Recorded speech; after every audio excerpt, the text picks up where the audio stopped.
رمضان آتا ہے تو تراویح پہ مناظرے شروع ہو جاتے ہیں۔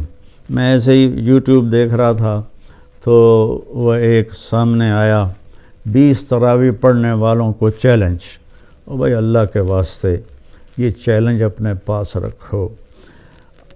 حضرت عمر رضی اللہ تعالیٰ عنہ نے 8 تراویح کا بھی حکم دیا ہے، صحیح حدیث ہے، اور آپ نے 20 تراویح کا 3 وتر کے ساتھ حکم دیا ہے، صحیح حدیث ہے۔ کوئی اس پہ عمل کر لیتا ہے، کوئی اس پہ عمل کر لیتا ہے، دونوں ٹھیک ہیں۔ باقی یہ نوافل ہیں، کوئی 20 پڑھو 40 پڑھو، اہل مدینہ 40 پڑھتے تھے۔ یہ تراویح کا لفظ کہاں سے آیا کہ اہل مکہ 4 رکعت پڑھتے تھے پھر ایک طواف کرتے تھے۔ ترویح کہتے ہیں تھوڑی دیر کے آرام کو، پھر 4 رکعت پڑھ کے اور ایک طواف کرتے تھے، تو اس طرح ان کو تھوڑا آرام بھی ہو جاتا تھا، پھر آگے شروع ہو جاتے تھے۔ مدینے والوں کو پتہ چلا کہ مکے والے تو ہر 4 تراویح کے بعد طواف کرتے ہیں، تو ہم کیا کریں؟ انہوں نے 40 رکعت پڑھنی شروع کر دی۔ تو اس پہ لوگوں کو تشویش میں نہ ڈالیں۔ جو 20 پڑھ رہا ہے وہ بھی ٹھیک کر رہا ہے، جو 8 پڑھ رہا ہے وہ بھی ٹھیک کر رہا ہے، کوئی 40 پڑھ رہا ہے وہ بھی ٹھیک کر رہا ہے۔ یہ قیام اللیل ہے، اللہ تعالیٰ کے نبی نے 3 دن صرف کیا، اس کے بعد نہیں کیا، اور ہم تو سب پورا مہینہ کرتے ہیں۔ اس کو حضرت عمر رضی اللہ تعالیٰ عنہ نے جاری فرمایا، اور دونوں صحیح روایات ہیں، 8 کی بھی 3 رکعت 11، اور 20 کی بھی اور 3 رکعت وتر۔ تو بھائیو، اکثر جو میں تو سنتا ہی نہیں ہوں، میرے سر میں درد رہتا ہے، لیکن کبھی کبھار کان میں پڑ جاتی ہے بات، تو اتنا شدید لہجہ ہوتا ہے اور اتنا حقارت آمیز لہجہ ہوتا ہے اور اتنا نفرت سے بھرا ہوا ہوتا ہے، خاص طور پر مذہبی معاملات میں اور اختلافی مسائل میں۔ اس قدر وہ آتش فشاں پہاڑ بن جاتے ہیں کہ ان کے منہ سے آگ نکلتی ہے۔ قرآن ماشاءاللہ پوری امت سنتی ہے، اور صدیوں سے امت جمع ہے 20 تراویح پر۔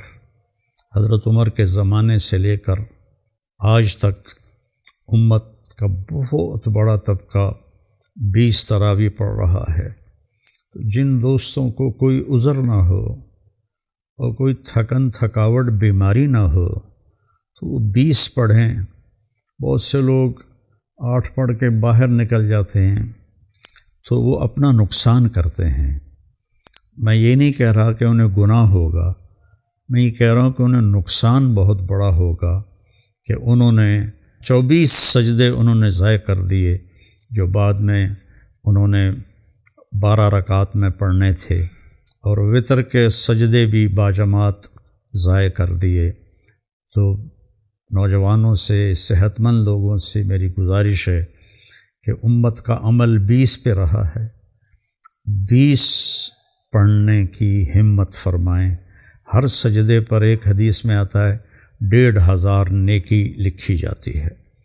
تو 20 کے 40 سجدے اور 15 چوکی 60,000 نیکیاں ہر بندہ گھر لے جا سکتا ہے۔ کسی کو عذر ہے، معذوری ہے، وہ 8 پڑھ لے، 10 پڑھ لے، تو وہ کوئی اس میں گناہ نہیں ہے۔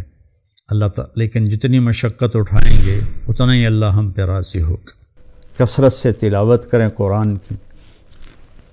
بخاری شریف کی روایت ہے، کانا رسول اللہ صلی اللہ علیہ وسلم اجود الناس، اللہ کے نبی سب سے زیادہ سخی تھے۔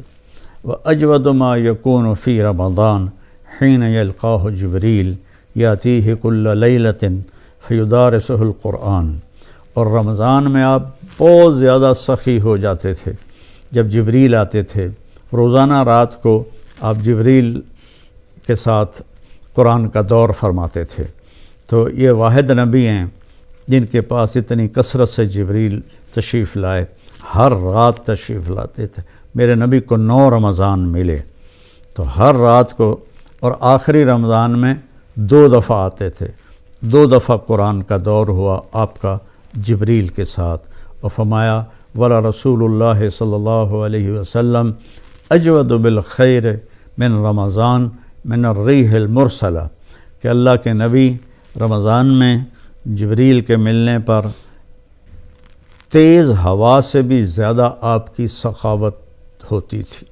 تو میں مالداروں سے کہتا ہوں سخی بنیں، صرف زکوٰۃ دے کے مطمئن نہ ہوں، زکوٰۃ سے اوپر بھی خرچ کریں، اللہ آپ کا رزق بڑھائے گا۔